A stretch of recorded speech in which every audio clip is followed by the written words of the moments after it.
So I look forward to going and gaveling in at 1 o'clock, and I look forward to the robust debate that has been ongoing for this session around the challenges process.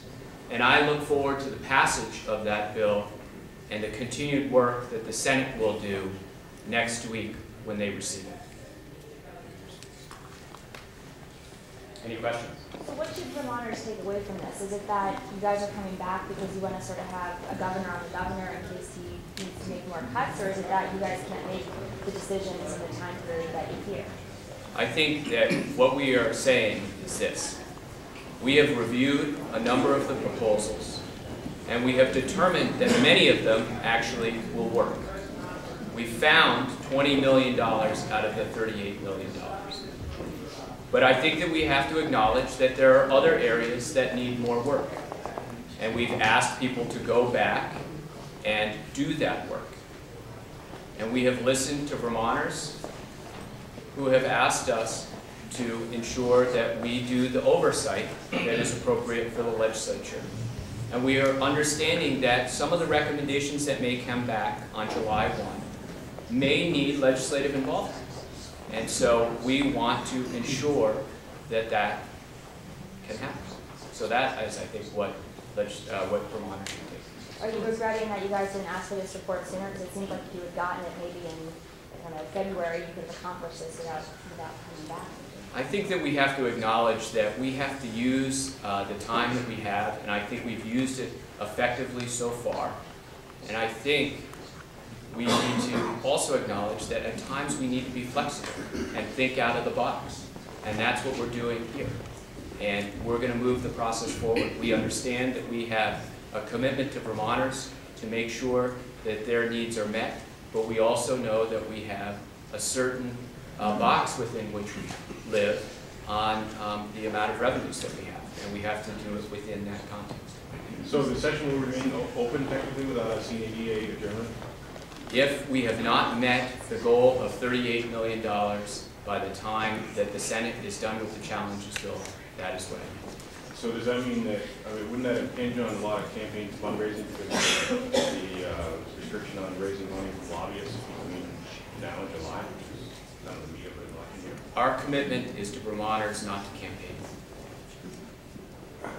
Are you concerned that a lot of these provisions in the report and in the bill that says this is going to save X so much money and this is going to save so much money, that these seem rather vague and leave a lot to the administration and do you think that is there a spreadsheet somewhere which shows that these savings are really likely, or are you all sort of taking it on faith?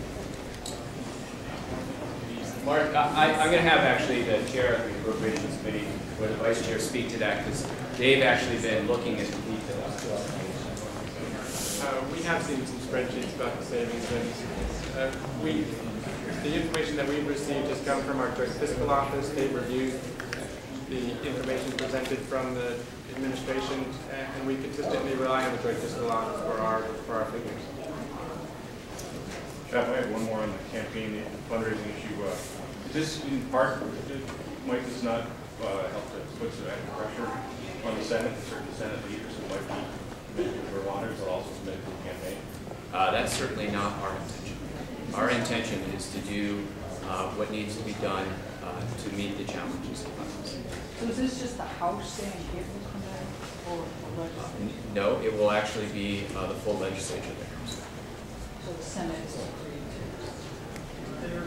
There may be some impetus and pressure to work on things after between the July 1 time and the time the legislature comes back by email, by phone, and meetings off-site. How are you going to make sure that the deliberative process the legislature is done through the committee process as normal? I would expect that the chairs of the committee of jurisdiction where the proposals have been made will call their committees back and review the proposals. And they will have the ability to ask me for that to happen, and I will authorize it at their request. Have you been surprised at the pushback on this plan?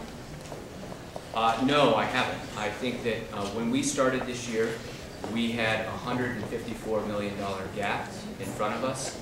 We always knew that it was going to be very difficult to close that gap. And I always expected, and I think many of us expected, that there would be difficulties in doing that. I don't know if anybody remembers, but it wasn't terribly easy last year either.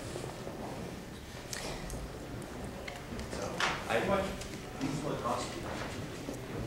Cost to bring the legislature back anytime one day? we haven't done a calculation yet because it is a thing that will happen only if we haven't met our goals by the end of the session.